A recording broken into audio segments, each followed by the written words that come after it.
Hello, hello, everybody. We are here live coming to you from Jersey. Actually, we're both in Jersey. Isn't that amazing? Are you in Yes. Wayne, right?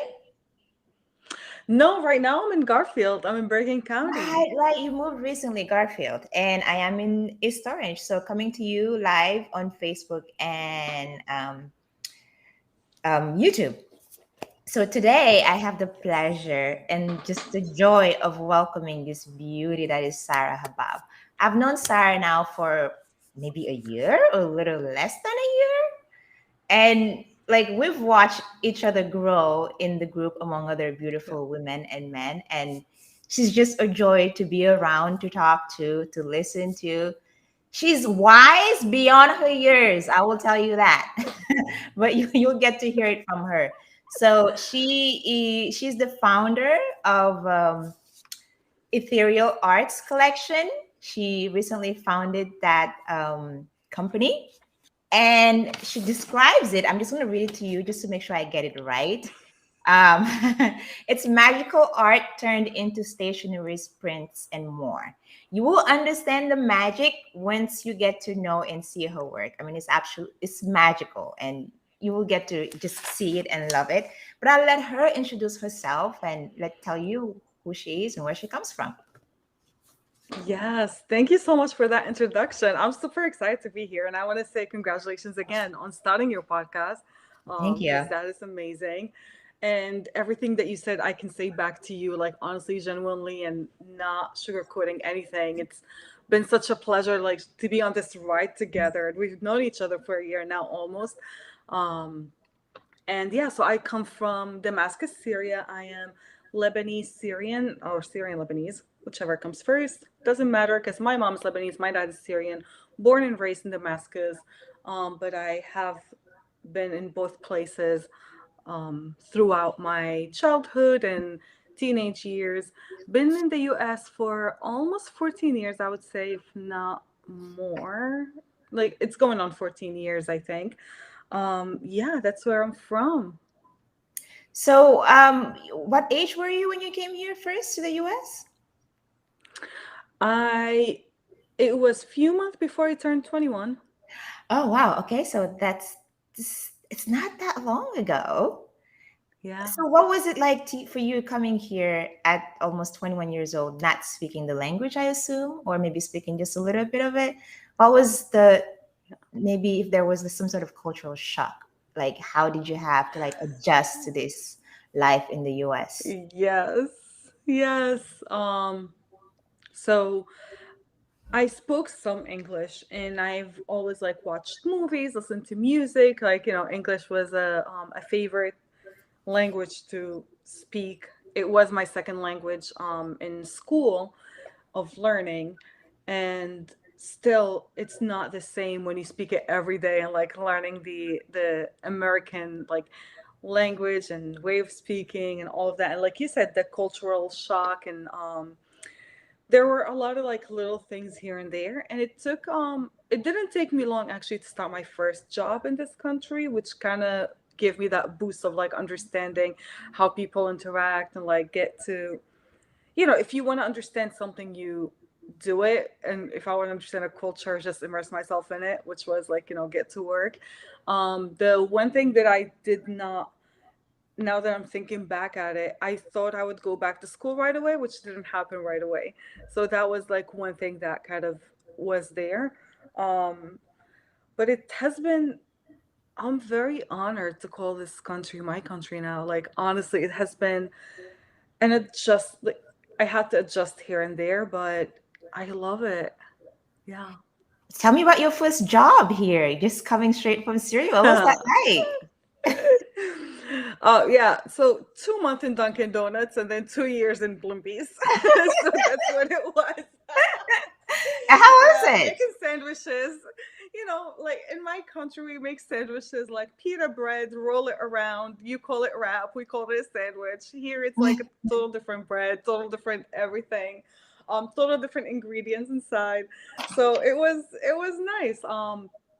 And like I said, I got to meet the people, like everyday people who are going to work, who are like taking a break from work, who want to eat lunch, and or like who are running late, or like coming after work and just want to have something to eat and like go home. So, um, and it was, I would say, I met a lot of good people, in there.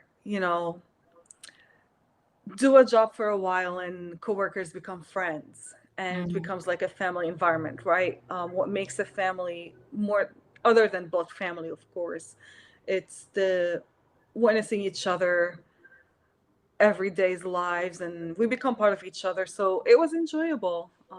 That's all I have to say about them. And what was your mindset then? What was it like, working there? Is that something that you at that time thinking, okay, I can be doing this my whole life? Or did you already have the mindset that, yeah, this is only a temporary thing. I'm about to move on and move up somewhere else. What was that like Oh, for you? you would think, right? Yeah, you would think I had a deadline for it and all, but no, I wasn't as hardcore as, like, right now. Um, so there was literally a time when I thought that was my whole future. Mm. Like I thought that was like I made it. Dunkin' I Donuts have is a my job. future. No, no, it was actually a Blimpies, not Dunkin' Donuts. Dunkin' Oblivious. Donuts was only for 2 months. Blimpies was for 2 years. So I thought, I was like, oh my god, like, I have a job. It's stable. It's steady. It's, like, I didn't even know what payroll was because I was getting paid cash at the time. Like I'm like, oh, making money, like, cash money, and like, of course, I'm looking at the money in dollars, but I have that Syrian mindset of money. So I'm like doing the conversion in my head, and in my head it's like, oh my god, it's a lot of money compared to what I was making back then, because, like, there is the whole like dollar exchange like about and all that stuff. Yeah, and there was a time, like in the last half a year, I would say, of me working at Blimpies, I genuinely wanted to go back to school, and I wanted to like find a different job and all of that. And I kept hearing, okay, so 2008 is when I came to the country. 2010, when I was starting to think, I'm like, this is not for me anymore. Like, I want something different. I want something different. And I kept hearing all my coworkers and like the owner, like they're like, everybody in there, like, there are no jobs right now, like nobody's hiring, and like, what are you gonna, like, you don't know the language, you don't know how to write well, like you barely, like, I spoke it, but of course not as fluently, because it comes with experience and years. And it's kind of, and I let that sink into me, and I let that stop me for some time, like, oh my god, yes, they're right, like, the country's barely like getting back on its feet, because, like Mhm. 2008 and all that stuff. um and I believed that for some time, until the moment when I snapped. So And I what was like, changed? nope. What changed? You go from That moment, Go ahead, go ahead. I think you know what I think you know what changed, but you just want to hear it from me, because like you weren't gonna say it. um there is that moment when you start waking up and you're like, ugh, I'm like dragging myself to this. Like, this is not enjoyable anymore. And like being at work and watching the clock the whole time, like looking at the Mm. clock, at the wall, or thinking of when is lunchtime, or like thinking of like, oh my God, what am I going to do today after work? Like things like that. Your body, your mind are telling you like, hey, wake up, like you're not happy here anymore, it's Yes. time to change. Yes. However, it'll take some time to kind of listen. And one day I just couldn't take it anymore, and I was like, you know what, that's it, I'm done, I quit. And I go home and I Mhm. like cry my eyes out, bawl them out, of course. And I had like a little savings, so I stayed 2 months almost with no job. I was okay with it, because like, I was like, I was still like figuring out what I want to do. And then I got trapped again in another job trap, which I went to retail. And I got accepted there. And there are some experiences that repeat until we get the lesson. Amen And to that. certainly was, yeah, and certainly work experiences have been those for me, until Mm. I literally settled with myself and really got to sink in, like to get to know me and get to know like what is it that I want to be doing. And of course, even then, like, I thought I knew myself, and then like it takes years after that to kind of actually like really figure out what I want to do. So it's been a very long learning experience. Do you have any practical tools on how you got to know yourself and know what you wanted to do? Because a lot of people struggle with that, like I want to do stuff. Everybody is doing something, or they seem to believe that everybody is doing something and except them. They don't know where to start or what to exactly do to get to know themselves, because in order to find your purpose, you first have to know yourself. And what was Yes. that like for you, the journey? What were some things that you had to do to start getting to know yourself, even though you thought you did, but obviously there's a lot of layers to that. Yeah, so the first thing was is know what makes me miserable. Like realize what's making me miserable. Like what's making me sad. Don't do it. Like literally, it was um like the first thing I started doing less is actually going out at night and like getting dressed up and like wearing heels and like Mm, going to clubs. Like that was not for me anymore. There was mm, a time when I'm like, I'm starting to compare myself to these women. I'm starting to feel worse about myself. Like I would get drunk and then come home and then I'm like, what am I doing after that? Like wake up the mm, next day with a headache. Like that's not for me anymore. So that was like literally the first thing I stopped. mhm, Um and I'm not saying I don't go out and have fun. Like I do love to go out and have fun, but in very moderation right now. Like it's with people. Even when I go out and like, drink and have fun, it's with people that we will have meaningful conversations and like mm. have fun, like, um it's kind of like we're playing to take the world, like, each one like playing to take over the world and stuff. Like it turns into like a different type of party, Yeah. right? It's still a party, but it's a different type of party. Um, and that was the first thing. And then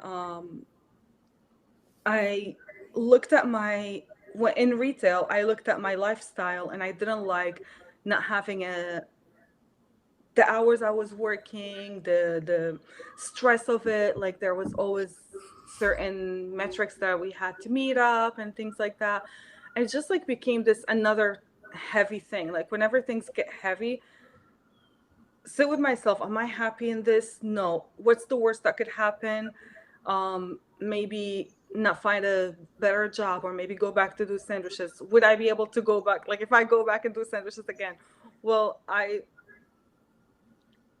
will I give myself a deadline to go in and out of that? Like, yeah, I would. So it's kind of like um, getting to know what not doesn't make you happy anymore. Listen to your body and your mind.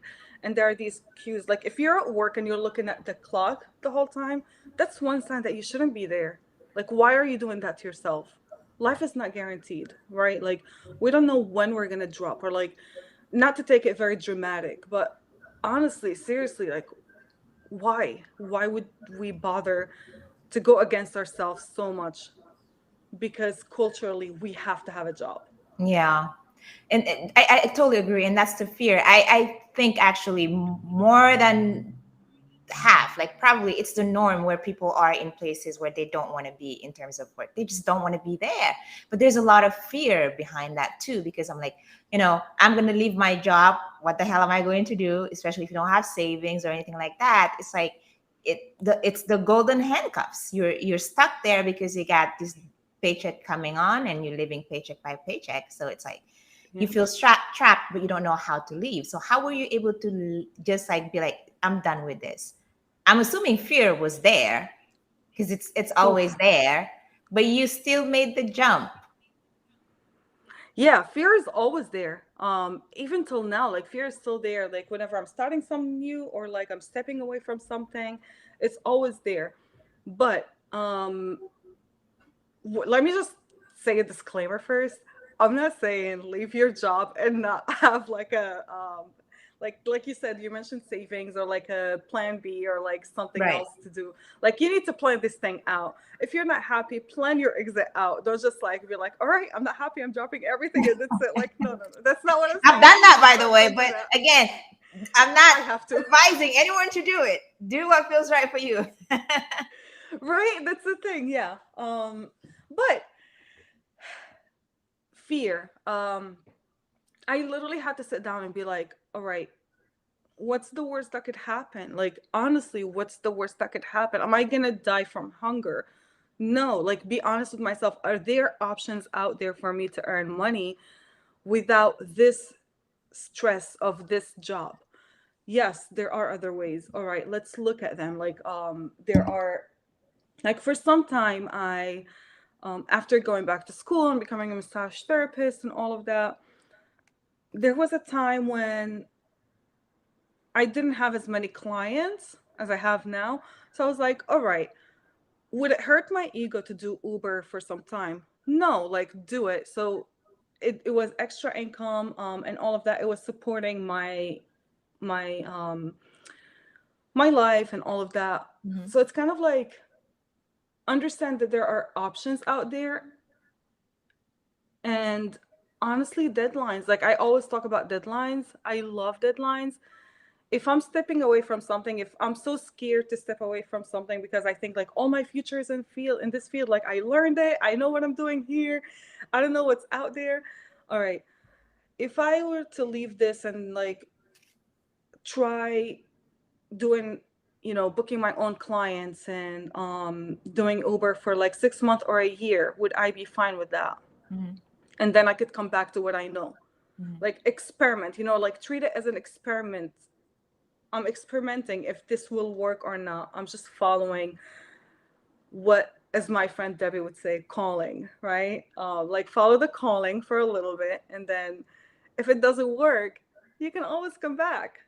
You already know Absolutely. how to do this thing. You Yes. already you think you Yeah. mastered it and all of that. Like, you can come back. And I think that's the beauty of it. Like, we're not married to anything. Even married people can get divorced. You're not literally attached to Right? anything. You can freaking move on. If something is not working and you can really see it's not working, move on to the next one. Like, keep moving on. We're not stuck unless we want to be stuck or we don't realize that, we don't have to stay in that space. You can always move Yeah. and change and go around. That's the beauty of this life. That's what we're meant to be doing. Now, with that said, I want, because this whole time that I've known you, I don't even think I know how you got started in art. So do tell. All right. So I have to take you back to my childhood. Ta-da! Like, let's Okay, travel back in yay. time. All right. So me as a child, my grandma, may her soul rest in peace, she tells my mom that my eyes are not right. I need to go to a doctor, see a doctor. My mom takes me to a doctor, and the doctor says that I had this condition where the eyes go like in opposite ways. So back then, like, you have to think about like in the 80s and early 90s, medicine, you have to think where medicine was back then, like where it is right now. And the doctor told my mom to put, he made a prescription for glasses and told her to cover one eye and have me focus with the other eye coloring, right? So my mom buys me coloring books and colors, and I start coloring and all of that. After a while, I'm like, I don't want to color in between those lines. I want to make my own lines. Like, it became kind of like, it's like I love easy that. to color between the lines. Like, that's not challenging anymore. Like, it was challenging to color between the lines. But now I'm like, oh, like, let me make my own lines. So I started mimicking those lines and stuff. And that's where drawing started. And how old were Um, you? God, when did I put glasses on? I might have been 5, 6 around that time because I remember going to school with one eye covered. Wow. So probably 6 years old that was in. So it either started the year before or like that year, or 7 years old. Wow. Something in between 5 and 7. So now, you at 5 years old going to school with that eye patch in your eye, how did that feel as a child? Because it doesn't seem normal compared to everyone else, right? Oh, it wasn't normal. We were, it. No, maybe you don't know. I need to take out of my vocabulary right now. But it was not normal, but it wasn't that bad either, because as children we have like this whole imagination thing, right? And I was like so immersed in cartoons and anime and all that. So I was pretending to be like a pirate or something, like when they made fun of me, I'm like, all right, like today I'm the captain or something like that. So it wasn't, kids have imagination. So it wasn't that bad back then. Like, Hmm. you know, at that age, there wasn't bullying. It was more like when they made fun, like I made fun back, and like, you know, we laughed it all together. It turned into a game and all of that. Um, and did not feel like bullying. And I think it was like my classmates genuinely were like it didn't feel like bullying. So that's what it is. I love that. And like listening to you speak, what comes to mind is sort of like, you've had this condition. I don't know if you can call it that, but you had this thing that for people would have been a hindrance, would have been something that stopped them, but you were able to use it. And that some sort of like a tiny mess, maybe your message came out and that brought you into art. Like that's an amazing story. Yeah, but it's my mom though. Like she listened to the doctor and she got me the eye patch, and she didn't make me feel as if like it was a bad thing. She made me feel like it's to get better. And like when I said I want to draw, like, you know, she got me sketchbooks after, you know, like Mm. switch from coloring books to like sketchbook. At that time she was still supportive of me doing art because it was to get me better, like, you know, to get my eye condition better. It was later when when she realized that I'm gonna take this to become an artist, that she was like, "Oh hell no, you're not gonna do this. Artists don't make money and all that stuff." So at the Oh. time, she was still supportive, because it was to get my eyes better. Oh, okay. So then what happened when she decided, okay, this is not, I won't let you be an artist because they're just broke. What was your reaction? How did you Oh, feel about that? so I come home one day and I tell my mom, the teacher today asked us what we want to be in the future. And she was like, "Oh, okay. What did you tell her?" My mom was like, you know, all like she expects me to say like doctor, engineer, How lawyer, old you know, were you then? typical Arab. I think I was either 7 or 8. Yeah, it must have been 8 years old, if I'm Mm. thinking. Now, don't quote me because I might be messing up timelines because this is like a long time ago to me. Hmm. My brain is just like, yeah. Anyway, um, but I told her, "Oh, the teacher asked us what we want to do," and I said, "I want to be an artist." And she was like, "No, you're not going to be an art." Like she literally yelled at me, like her face changed. I remember it, like I remember it so strong, and I don't blame her. And here is why, because back at that time, and in the country that I was in, you have to think that she didn't see a future for artists, and my dad had an artist friend who really was like, he wasn't financially well, you know, accomplished financially, or like she saw him and she thought that, Yeah. and so she was like, "You're not gonna be an artist. Um, this is not a feel like, you know, this is not a real job. They don't make money, this and that." And I listened. Reaction. I listened. I was like, "Okay, no problem. I'll be an engineer or something else. No problem, because you know we're kids. Mama Well, knows how did that best." feel though? I'm assuming deep down it must have been a bit crushing to wanting to do that and, being told that, yeah, no, that's not the path for you. I yeah, I it was shocking to see her face change. Like the most shocking thing was like when her face changed and she was like, "You're not gonna be an artist." I was like, "Oh my god, did I do something wrong?" You know, I just Mm. took it as if like it's wrong. It's good to get better, but it's wrong as like a dream or like a thing to follow. So that's I if I'm remembering correctly, because you know memory sometimes like what we learned later and what where we were at the Mhm. time. Yes, Stories always change throughout our lives, but absolutely. that's how I remember it happened to my little Mm. brain back then. So no, now what got you out of it? Because clearly that didn't stop you. Maybe for a little bit, but you've been back on your art since then. Oh, it did How did that stop happen? me. It did stop me around, and that's It why did. like I had the. Here's the thing: when I got to high school, in my country, you have an option to attend high school, either regular high school, economy and like you know accounting and all that high school, or art high school. And that's when I was like, Dad, I want to do the art high school. And he was like, Nope, you're not going to do that. You're going to go to the economy one. Again, made, I was told that art is not, and I don't blame, and here's, understand something, that my parents have the best intentions for me ever, every step of the way. It's They just, usually they do. didn't see, they did not see, and they didn't know that the internet will make everything different, and like, things are going to change and all of that. Um, but he didn't see a field or like a career or like a future for me in art either back then.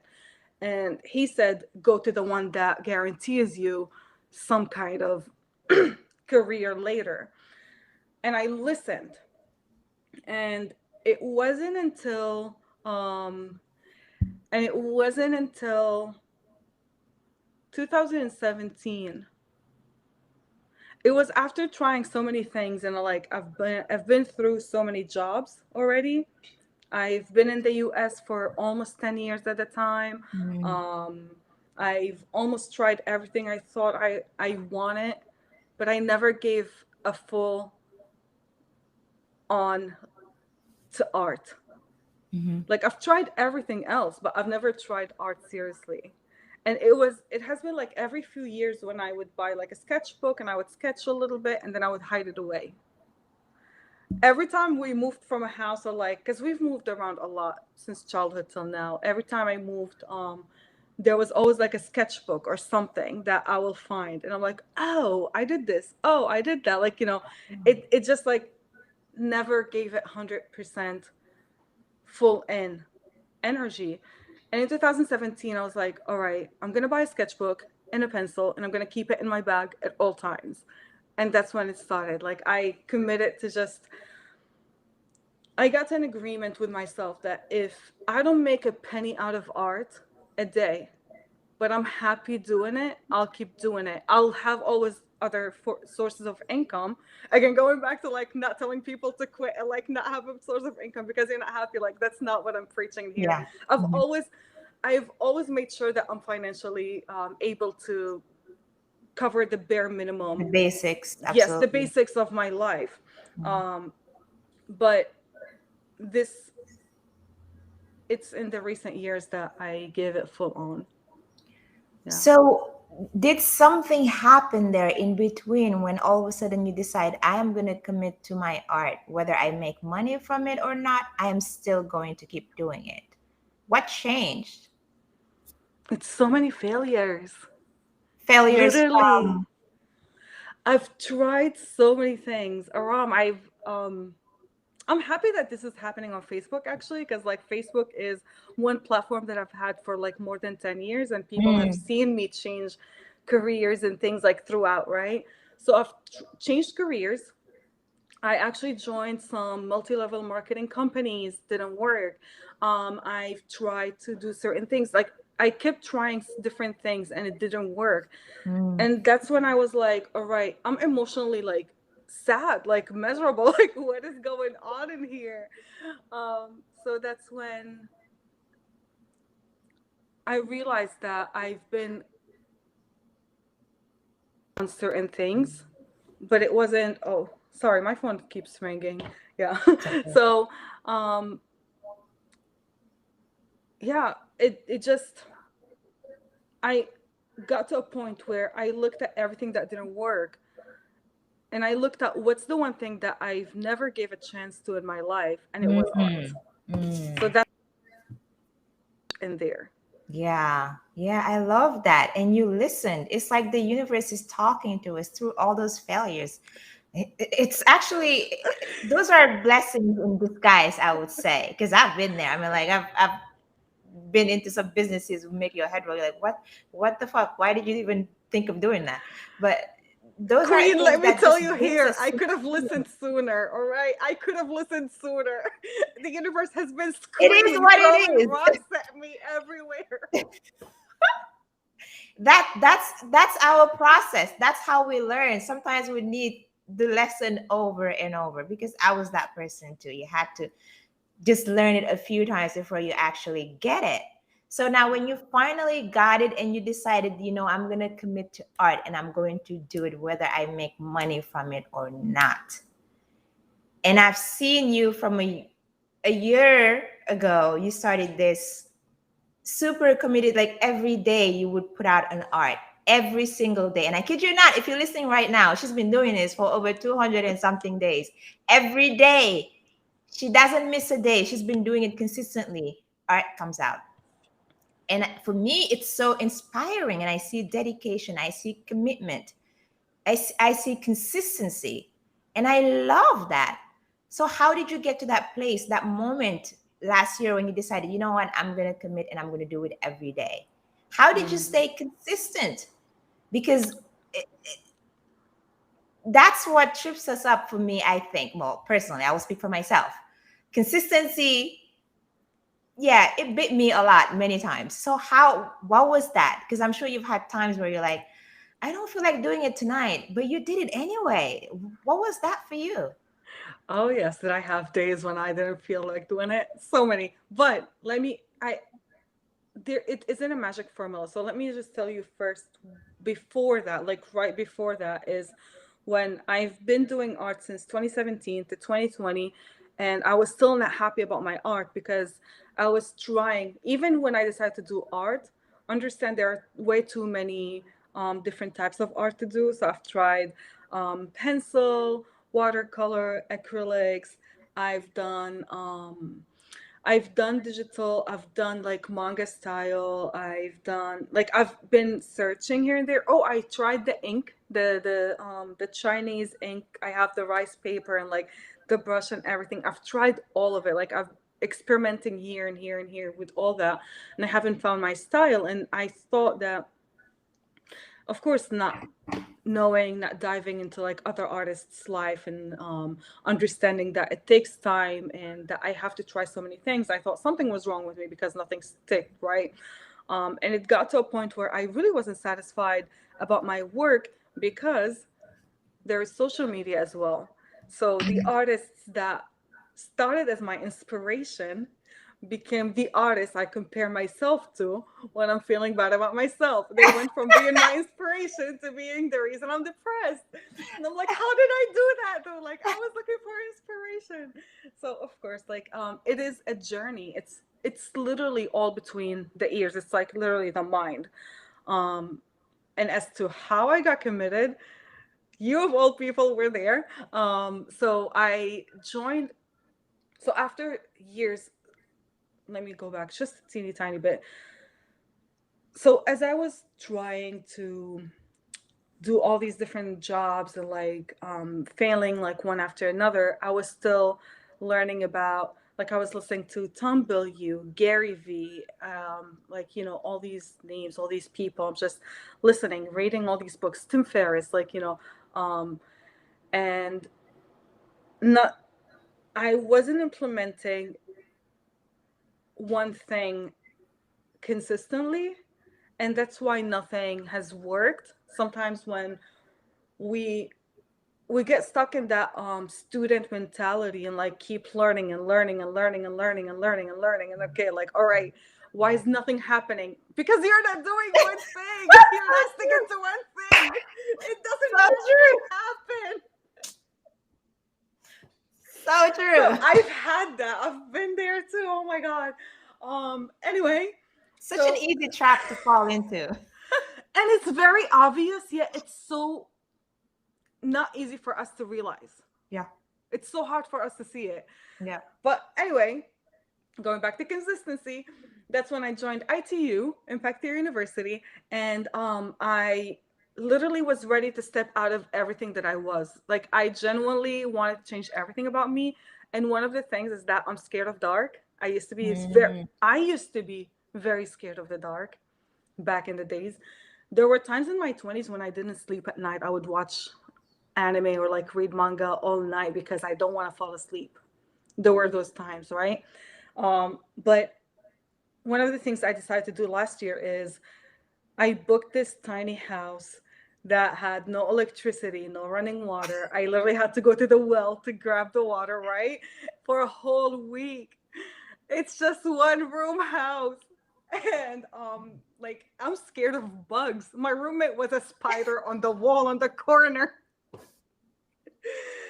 So I was literally ready just to be courageous. Like I don't know. It's just like many years of like just everything just piling. I'm like, all right, everything, like let me drop them and like just go for it. Yeah. And that's when I jumped on one call. The day I arrived to that house, I jumped on a call and Delia and Katie were there. And at the end, Delia was like, "Do you want to join an accountability group?" I'm like, "Yes." So anyway, that's where I joined GSD Stars, which is Geshe Done Stars for those who don't understand what GSD stands for. And that's when I had my whole like breakdown in front of you guys, and I was like, "Oh my god, like I'm such a horrible artist. I don't have a style, like this and that." And um, it's the simplest things that we know, yet it has to come from someone else to stick, right? And that's when Diane was like, Sarah, have you heard about how quality comes with quantity? And if you commit to just do for 21 days, 5 to 10 minutes, no attachment to it, what would happen? And I'm like, 21 days, huh? And she's like, do you want to create a challenge? I'm like, let's create the challenge. So I created the sprint. Instead of 21 days, I was like, all right, guys, we're coming to 30 days. No, you don't have to do more than 15 minutes a day. Like you could do for 5 to 15 minutes a day, commit to your craft, whatever your craft is. And let's just see where our skills are going to be from day one to day 30. Mhm. And there were days when I literally just did the 5 minutes minimum. Mhm. I'm not gonna lie, because I didn't feel like it. Mhm. And there were days when I sat down and like 2 hours later, I'm like, oh my God, I'm still sitting here like working on it. So it varied back then. After the 30 days is when I kind of fell in love with this thing where I'm sitting every day and just doing the art. Like that felt good. Mm. um, and of course, I cannot take full credit by myself for it because I have another person who was always there to kind of like challenge me more, which is Chanti Town. She's another person in the ITU community. She's a paper engineer. And she was like, my friend, do you want to do a 365 days of art with me? I'm like, my friend, you're on. Let's do this. So yeah, that's how it started. And we are doing literally together every single day of 2021. Yeah, I mean, I've witnessed both of your progress on Instagram, and it just pops up on my feed. I was like, oh my God. And then I could see the progress from where you started at the beginning of the year to how much you've improved. And this is just to tell people, if you're serious about your craft or anything that you want to do, be steady, be consistent with it, and just keep going, because you will see the progress, and it's encouraging. But what would you want, like the one advice or two that we want to give a person who is struggling with consistency? Yeah. So I switched what I pride myself on. I don't pride myself on doing great masterpiece every day. I pride myself on doing art every day, be it a full piece of art or just few lines and I call it art. I just pride myself on showing up every day and doing art. It doesn't have to be finished. It doesn't have to be perfect. It does not have to look great. Just show up. Like literally, that's what I'm priding myself on. My doorbell is ringing, so give me 1 minute. That was not planned for. No I am so problem. sorry. So she's just going to open her door, and we'll just sit here and wait. While I say hi to Katie. Katie, I see you. Thank you for being here. So we were just talking about consistency and how to stay consistent in anything that you do. Sarah is an amazing artist, and I feel that consistency doesn't just apply to artists, it really applies to everyone and everything that we do in our lives, whether it be an artist or, you know, a lawyer, a coach, whatever you are. It's not only necessary to be consistent in your craft and your work, but also even in our relationships to show up consistently. And it's been, to be honest, being consistent is something that I'm still working on. I'm still loving on, actually, I would like to say, on being consistent. And she's back. Yes. Please keep going.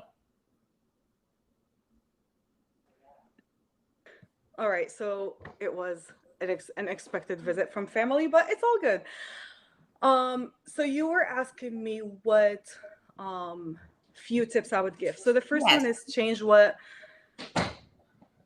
it's not about doing perfect work every day, it's about showing up every day. That's one thing.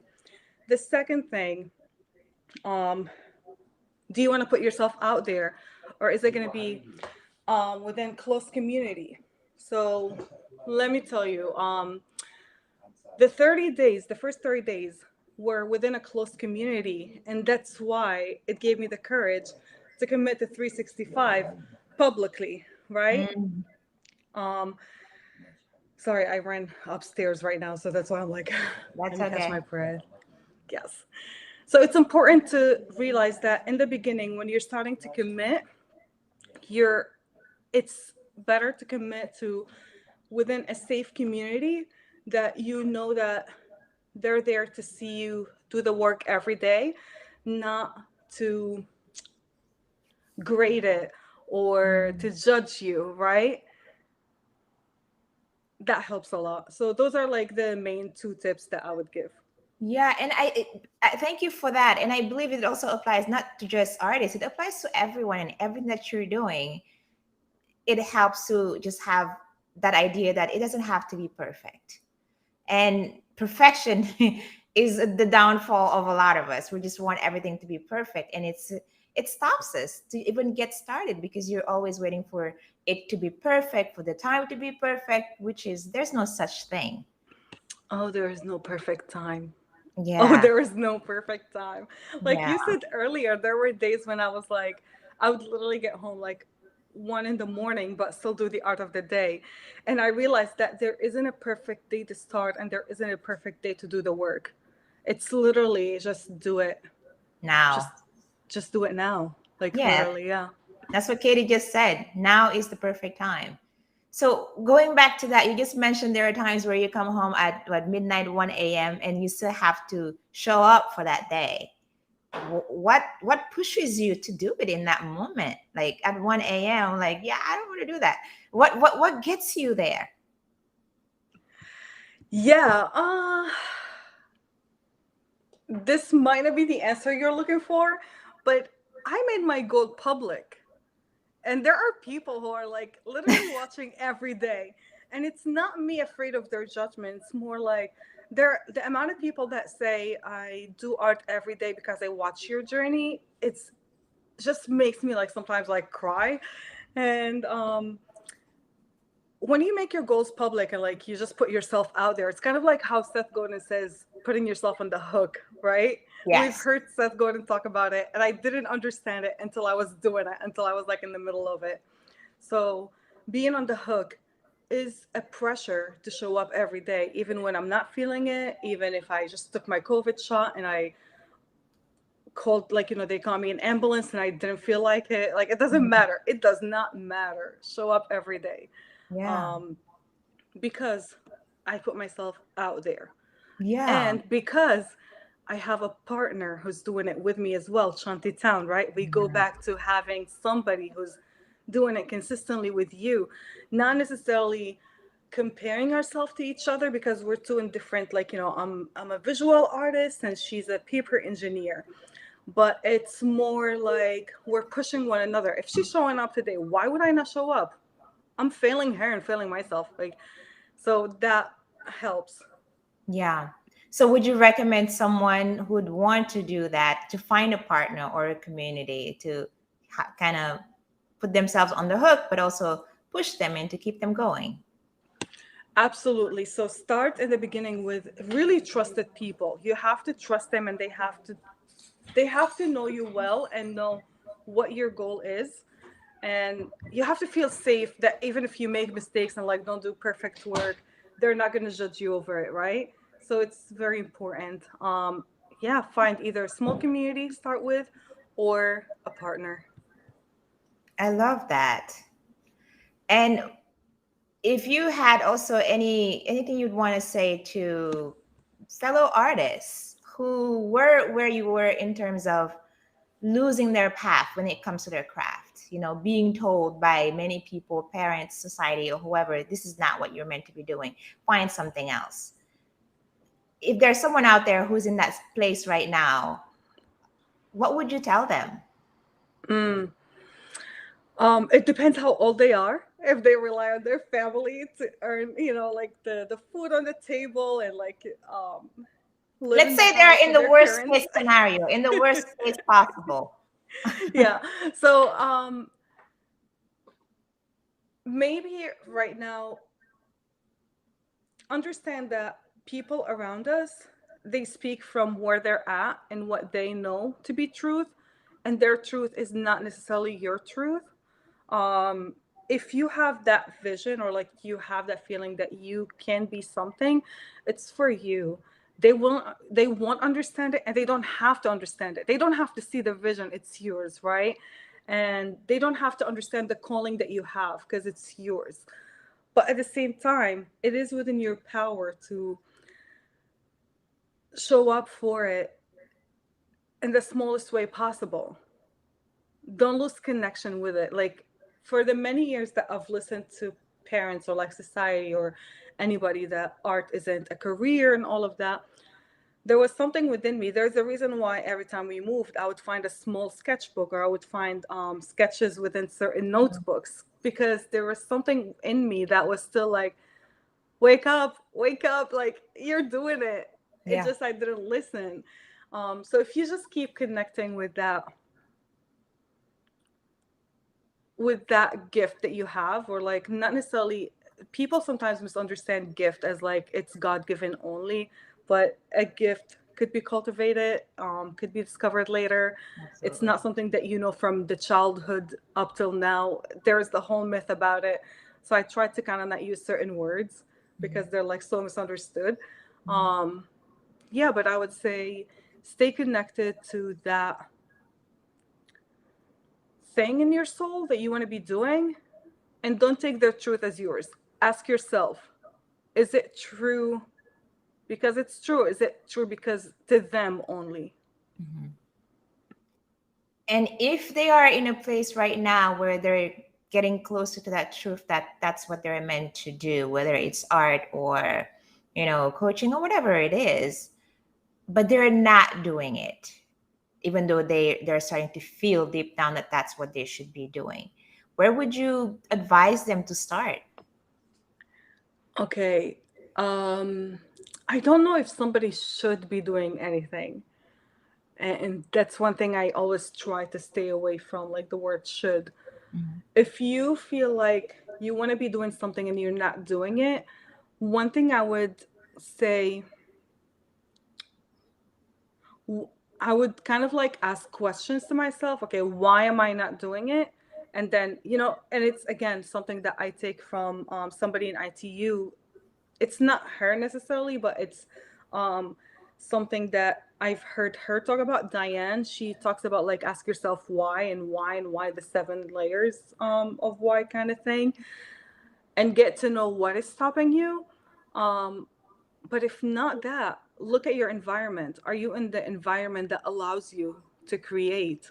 Or are Mhm. you being told, like, we have enough negative self talk within us, but if something's coming from the outside, it kind of like that's like the weight that kind of Yeah, pushes us way down too. So true. if you're in an environment that already rejects what you want to do, try on the inside to be your own friend. Like, and I'm saying this, but God knows the many limiting self beliefs and negative self talks that I have to deal with and like deal with. I mean, I'm so happy that Katie is watching this, because Katie knows, like, literally every time she would tell me something like, but I'm not this. And she's like, Sarah, you are. Like, I'm not a leader. Sarah, you are. Like, look at you. And then I'm like, go on to like lead something. And like, I'm not a coach. She's like, Sarah, you are a coach. I'm like, all right. So I go on and I'm like, maybe let me entertain the thought. And then boom, I'm almost done with the coaching program that I'm taking and Yeah. ready to help others. So it's kind of Mhm. like limiting beliefs and negative self talk is heavy. Like, it is heavy.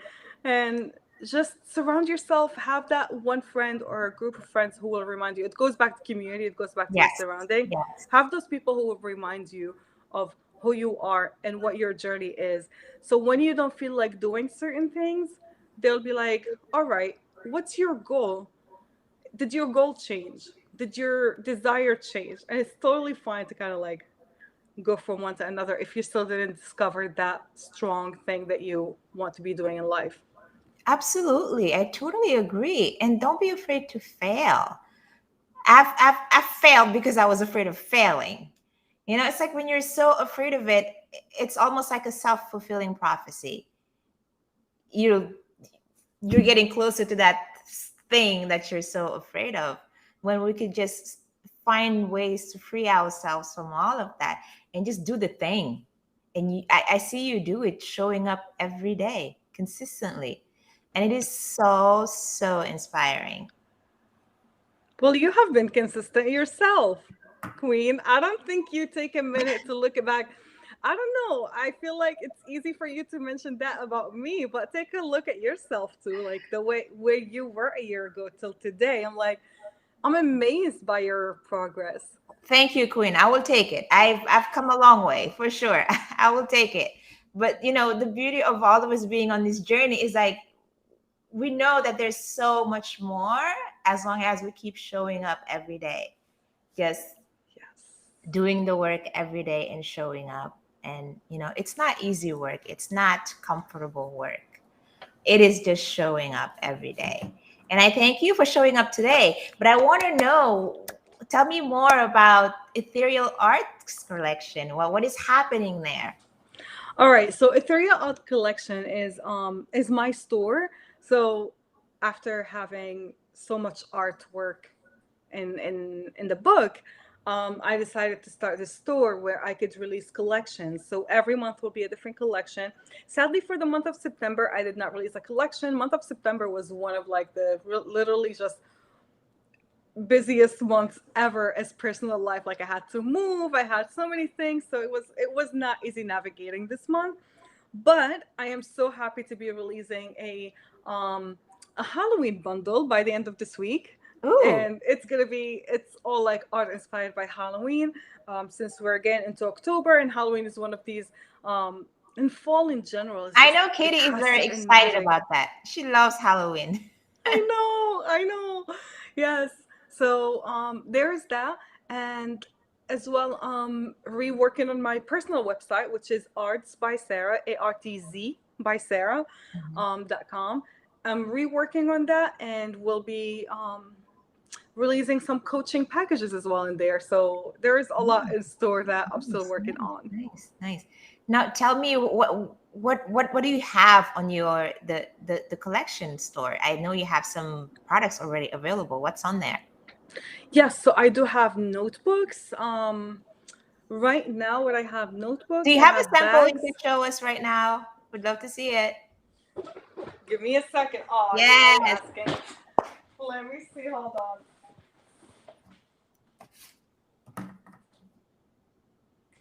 She's coming up with I'm reaching something. I into can't wait to these. see it.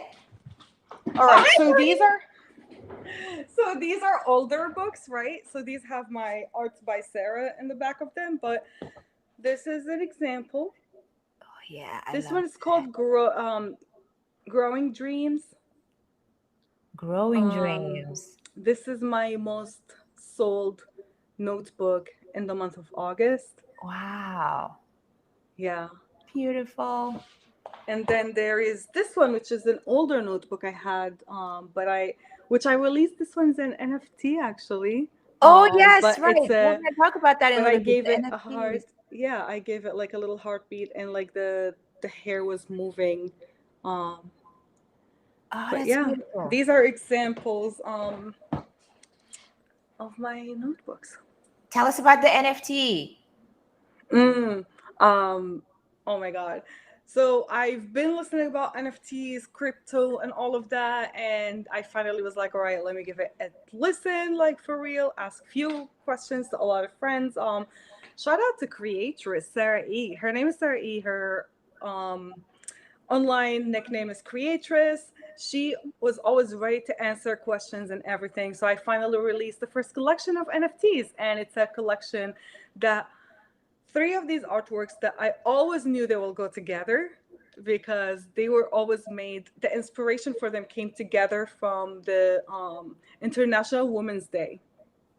And that's when something within me was like, oh my God, these pieces are screaming at me. And I made them, but I never did anything with them. I left them. And every time NFTs come up, I always knew they will be there, but I never did. And it was until last week when I was like, all right, let's animate these, let's give them that magical feeling and like that emotion, um, and release them alongside of this one and another artwork. So total 5 pieces. Yeah, I They're saw on the OpenSea. collection. It's beautiful, and you have this knack about actually having a collection. Because sometimes we hear people saying, "Oh, I have this collection," but when you look at it as a whole, it doesn't quite look like a collection. But yours actually does, and you could see the connection. But yet, every single piece is different. It's beautiful, and Yeah. each one I believe has like a heartbeat coming on. It's So each one is different. One of them has a heartbeat. The other one has butterflies and flowers coming out of it. The other another one has a little universe going within, like spiraling within. Another one is actually emerging out of a universe, so it's kind of like going out to the universe, connecting. And the last one is the Star Mother. It's more like meeting that Star Mother. Whatever you want, whatever the Star Mother will represent for you. I try to stay away from interpreting my own artwork as inspiration comes, and sometimes it'll mean something to different people, right? Art, the beauty of art is that we connect to it differently. Mhm. So while Star Mother would mean something to me, someone else might look at it as like their spirit guide, or like their higher self, or it's different to each person. So those are the 5 pieces. It's a beautiful collection. I can't wait to see more of of this stuff coming out of this beautiful mind and this beautiful heart that you have. Thank you. I It's really beautiful appreciate to it. watch. It's really beautiful to watch. But now the last thing I would like for you, you don't have to, but is there anything that you would like to say to someone who's Syrian or who speaks the language that you do, if you want them to know anything coming from where you come from and how far have you come? What would you tell them? And say it also in the language. Ooh. If you Um don't have to, but yeah. yeah, I don't know about saying it in the language. And I will have to kind of, the first thing that comes to heart is that release all the limitation that we've been told, because we're very like we've been limited over and over and over. If there's one gift I would give, or like one thought that I would give, not only Syrian, any Arab really, there was this, without going too much into the story of it because it has to do with politics, and this is not like, I'm not going to bring that into your podcast, but there was this one person who spoke of Arabs long time ago and said that, and this, the minute I realized that this was a curse in words and I had to go against it, and I had to like literally tell myself the other way around. So there was this one thing that was told about Arabs, that Arabs don't read, and if they read, they don't understand, and if they understand, they don't take action. That was said, I think, 80 years ago. And the minute I remembered that word and I realized that we repeated this as a joke in our culture, but it was actually just reaffirming self limiting self belief, and like really was one of the most negative things that we traded as a joke, but we said it. I get like really angry or like heavy hearted when I remember it, and the years it took me to literally legit write it down in Arabic and English and every language, tell myself I am Arab, I read, I understand, I take action. Mm. I literally had to repeat it over and over and over and over. And no wonder so many things didn't work throughout these years, because there is a lot of programming that goes in every culture that we trade it jokingly, but it's actually literally just controlling us in ways that we don't, if you don't have the knowledge, you're not going to realize it. Yeah. And it took me many years of listening to so many amazing humans speak to understand that, oh my God, this is one of these curses. And so, if there is a gift that I would give any Arab, is that rewrite that phrase for yourself and say, I'm Arab, I read, I understand what I read, I take action from what I read. That's it. That is so beautiful. I'm not even gonna say anything because it's just so fucking beautiful, and I hope they do hear it and listen to that message and take it to heart. Well said. Thank you, Thank you. Queen, for being here. Thank you for I having me.